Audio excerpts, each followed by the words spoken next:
Gold, trusted gold buyers. మీరు తాకట్టు పెట్టిన బంగారాన్ని విడిపించి ఈ రోజు ఉన్న మార్కెట్ ధరకు కొనబడను.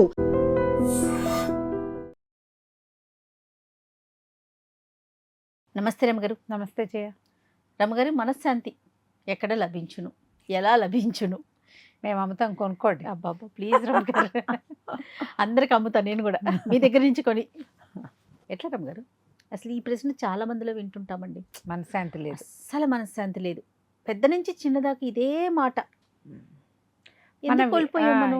కోల్పోవటం అంటే మనశ్శాంతి ఎక్కడో ఉండదు జయ. ఇప్పుడు భగవంతుడు ఎక్కడున్నాడో నువ్వు నాకు చెప్పు. సర్వాంతర్యామి మనలోనే ఉన్నాడు. మనశ్శాంతి కూడా మనలోనే ఉంది, లోపలే ఉంటుంది. మనశ్శాంతి బయట లేదు, లోపల ఉంటుంది. ఎప్పుడు ఎవ్వరికైనా వాడి చిత్తశాంతి వాడి చిత్తంలోనే ఉంటుంది, అందులో ఎటువంటి అనుమానము లేదు. మనము టూ మెనీ థింగ్స్ పెట్టుకుంటాం ఎప్పుడు కూడా. శక్తికి నిన్నంటలేదు, ఎవరైనా ఇప్పుడు ఒకటి ఇక్కడ పైన ఒకటి వేళ్లాడుతుంది అనుకో, నువ్వు చెయ్యి ఎత్తితే అందుతుంది. చెయ్యి ఎత్తితే అందేవన్నీ పళ్ళు కోసేసావు, నువ్వు అన్ని పళ్ళు కోసేసుకున్నావు. ఈసారి చెయ్యి కాదు, బాగా కాస్త కొంచెం కాళ్ళు వాళ్ళు బాడీ సాగదీస్తే అందే రకంలో ఉన్నాయి. అవి కూడా కాళ్ళు బాగా సాగదీసి అని బాగా హుప్పని శక్తి అంతా చేతుల్లోకి, తర్వాత మన వేళ్ల మీద నిలబడి, మునివేళ్ల మీద నిలబడి ఆ లైన్ అంతా కూడా లాగేసావు. ముందు లాగేసినవి చెయ్యెత్తితే దొరికేవన్నీ తీసేసి ఫలాలు, కాళ్ళు సాగదీస్తే దొరికే ఫలాలన్నీ కోసేశాక పై లేయర్ ఫలాలు ఉంటాయి. ఈ పై లేయర్ ఫలానికి ఏం చెయ్యాలి మనిషి అన్నవాడు? ఏం చేస్తాడు? చెయ్యెత్తినా అందదు, కాళ్ళు ఎత్తినా అందదు, బాగా సాగదీసినా అందటం లేదు, ఎంత కొనసాగినా రాదు. అప్పుడు ఏం చేస్తావు? ఒక స్టూల్ వేస్తావు, ఆసరా తీసుకుంటావు. ఒక స్టూల్ వేసుకుని దాని మీద ఎక్కుతావు. స్టూల్ వేసుకుని కొయ్యగలిగేవన్నీ కోసేస్తావు. అందరూ చేస్తావు, నేను నువ్వు కూడా. ఆ పైవన్నీ కోసేసాక చిటారు కొమ్మన కనపడతాయి ఒక 8 10. బాగా లొడ్డంకాయలు, ఇంత లడ్డూలాగా ఉన్నాయి మామిడికాయలు, కొన్ని పలకబారినాయి, అవి పచ్చగా ఉంటాయి, చిలక కొట్టేస్తుంది. దాని రుచి మీద మనకి ఆత్రంగా ఉంటుంది. చెట్టు మీద చూస్తుంటే ఉద్రేకంగా ఉంటుంది కదా మనకి. ఈ ఉద్రేకానికి ఏం చేయాలనుకుంటాం? ఇప్పుడు చెట్టు ఎక్కేద్దాం అనుకుంటాం. చెట్టు ఎవరు ఎక్కగలరు సాధారణంగా? కాస్త సన్నవాడు, కొంచెం చిన్నవాళ్ళు, సహజంగా శరీరం యాక్టివ్గా ఉన్నవాడు, టెంపర్తనం ఉన్నవాళ్ళు, ఇది మెయిన్ కదా. తర్వాత పడితే ప్లాన్ బి, ఒకవేళ పడ్డామనుకో పైనుంచి, ప్లాన్ బి పెట్టుకునేవాడు ఎక్కుతాడు చెట్టు. అవునా కాదా? కదా, ఎక్కుతాం. ఆ పైకి ఎక్కిన తర్వాత ఆ పై దాకా వెళ్ళాక నువ్వు మళ్ళీ సాగాలి అక్కడ. మళ్ళీ ఏం చేయాలి? ఒట్టి చేతులు సాస్తే కుదరదు. మళ్ళీ కొన్ని వేళ్ల మీద నుంచుని ఆ కొమ్మ మీద బ్యాలెన్స్ చేస్తూ, కిందకు చూస్తే కళ్ళు తిరుగుతాయి, ఆ పైది కొయ్యాలి నువ్వు. ఆ పైన ఒక్కటి అయితే కొయ్యొచ్చు, ఎటాగో చచ్చి చెడి 15 ఉన్నాయి. ఈ ఒక్కడే ఈ చెట్టు చిగురు. మీరు ఊహించండి, ఒక పెద్ద మామిడి చెట్టు, దాని పైకి ఎక్కారు, స్థూలకాయలు, మీకు ఒక 50 ఏళ్ళు ఉన్నాయి, బీపీ షుగరు శంఖచక్రాలు ఉన్నాయి, ఇంట్లో వెనకాల రేపు మనకేదైనా అయితే కొంప మునిగిపోయే వ్యవహారాలు ఉన్నాయి. పైన సాగుతావా నువ్వు? సాగవు, అమ్మో అనుకుంటాం. సాగేవాళ్ళు లేరా? ఉన్నారు, ఉంటారు. ఇప్పుడు అమ్మో అనుకుని దిగేటప్పుడు పడిపోయే వాళ్ళు ఉంటారు. కింద నుంచి నేను ఎక్కలేకపోతాను, వాడెవడో ఎక్కేస్తున్నాడని నాలికి పిక్కునే వాళ్ళు ఉంటారు. ఓ బుడ్డాడు ఉంటాడు, 10 ఏళ్లవాడు, మన ముందే కళ్ళ ముందు లాగు వేసుకుని తిరిగినవాడు, మనం ఎక్కలేని చిటారు కొమ్మకి వాడు ఉడత పిల్లలాగా ఎక్కేస్తాడు, చిలక కొట్టినట్టు కొట్టేస్తాడు పైనున్న కాయలన్నీ. వాడి మీద మనకు మంటగా ఉంటుంది, వాడి చిన్నతనం మీద అసూయగా ఉంటుంది, వాడి చులకరితనం మీద, వాడి తెంపరితనం మీద, వాడి పట్టుదల మీద కూడా మనకు మంటగానే ఉంటుంది. ఎన్నైనాయమ్మా మంటలు. అవును. ఈ మధ్యలో శాంతి ఎక్కడిది? ఏది శాంతి? నువ్వు ఎక్కలేనివి ఉన్నప్పుడు శాంతి ఉండదు, ఎక్కడానికి ప్రయత్నం చేసి ఫెయిల్ అయితే శాంతి ఉండదు, పై ఎక్కాక పడిపోతే శాంతి ఉండదు, కింద నుంచున్నా శాంతి ఉండదు. మనకు అందని వాటి వైపుకి చూడడమే మనశ్శాంతిని కోల్పోవటం అక్కడ స్టార్ట్ అవుతుంది. ఎంత బాగా చెప్పారు అమ్మగారు. ప్రతిరోజు పోగొట్టుకుంటాం దాన్ని మనం, ప్రతిరోజు, ప్రతి క్షణము. ఎందుకు? నేను సింపుల్ చెప్తా చూడు. ఇన్స్టా తీస్తామా, ఓపెన్ చేస్తాం, ఎవరో అమ్మాయి నేనేదో అదేదో కొన్నా, ఇదేదో కొనుక్కున్నా అంటుంది. నాకు కూడా కావాలి అది, నాకు బడ్జెట్ లేదు, మా ఇంట్లో ప్లేస్ లేదు. మధ్యాహ్నం దాకా ఆ అమ్మాయే గుర్తొస్తుంది.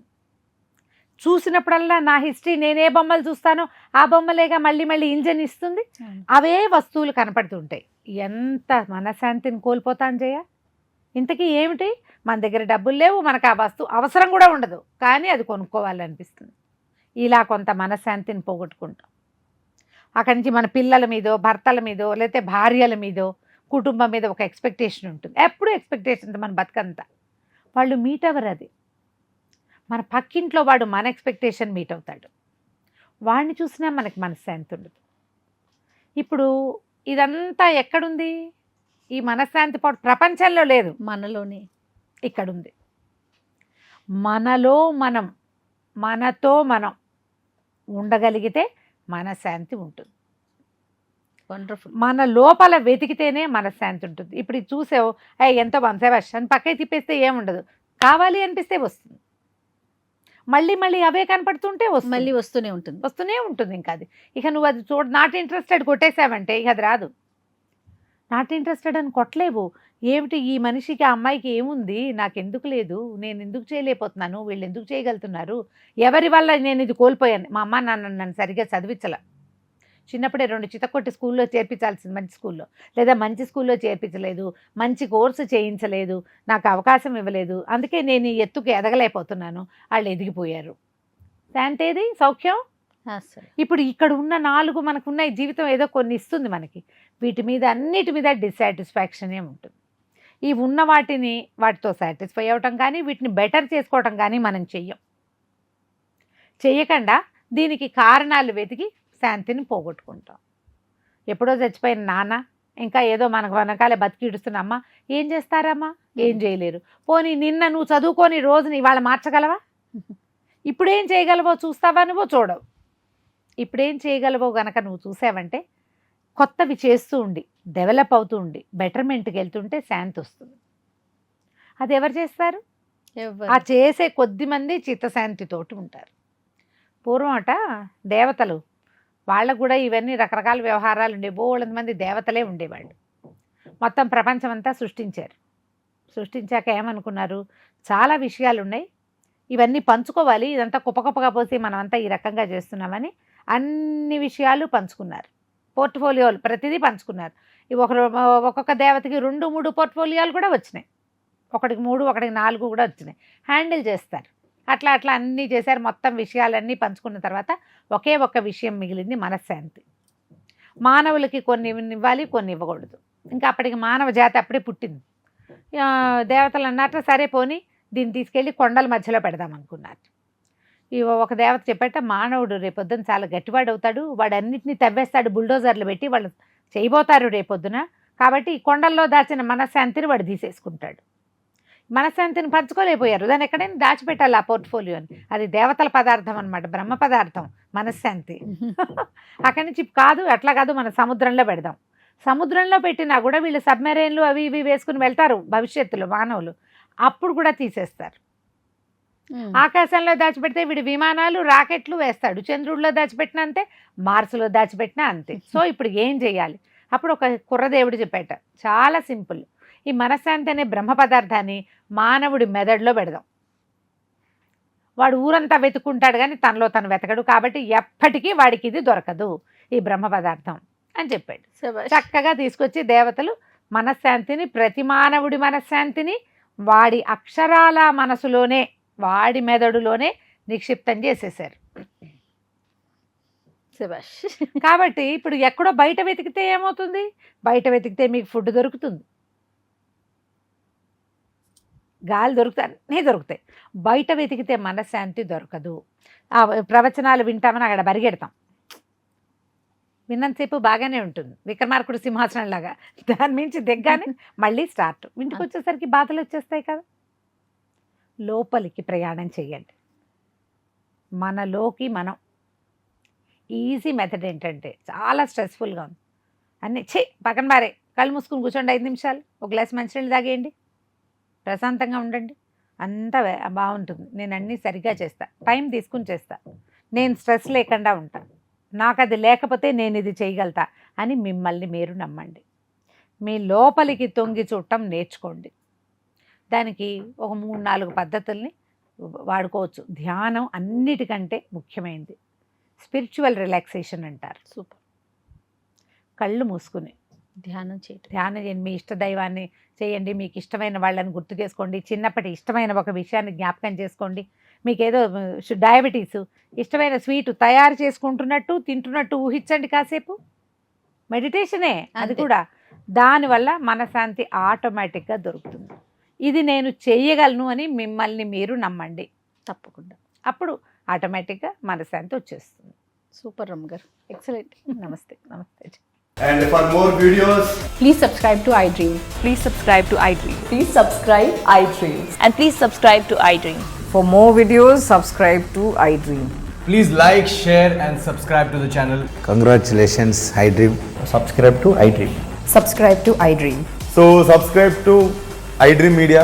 iDream ki iDream team అందరికి huge congratulations. Please subscribe iDream Media. Please subscribe to iDream. Subscribe iDream. Please subscribe to iDream. iDream అంటే నా కళల ఛానల్ను సబ్స్క్రైబ్ చేసుకున్న నోరు తిరుగుతలేదు. మీరైతే గంట గుర్తు కొట్టండి. For more such videos, please subscribe to iDream.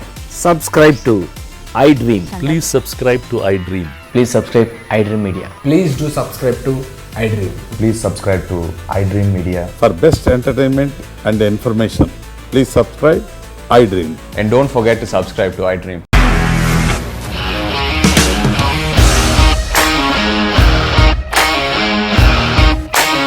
ఇండస్ట్రీలో కమిట్మెంట్ ఇష్యూస్ వస్తే నీకు కూడా వచ్చినట్టు మార్నింగ్ తీసుకెళ్ళారంటే కొట్టి పడేస్తారు.